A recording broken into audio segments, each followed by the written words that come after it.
куҷое ки наравӣ, албатта то сухан рондан ба намуди зоҳирии шумо аввал баҳо медиҳанд. Баъд аз он ки қатъи вай шахс ҳамсоҳбат шудӣ, баъд аз он ба намуди ботинии шумо баҳо медиҳанд.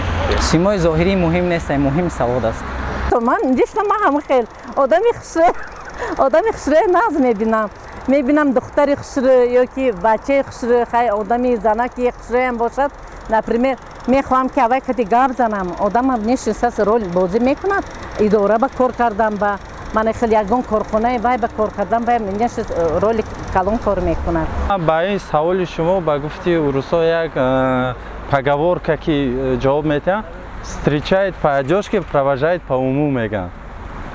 Ҳамин гап дигар ман ҳеҷ гуфта наметавонам. барои ҷавонон муҳим аст ки зебо бошанд ва ақли солим дошта бошанд.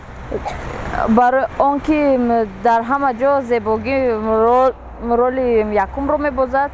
вақте ки як писарбача ё ки духтари ҷавон барои кор гирифтан меравад, агар ӯ симои зебо дошта бошад, ҳатман ӯ таваҷҷӯҳи мардумро ба худ ҷалб мекунад ва анамо корро мегирад.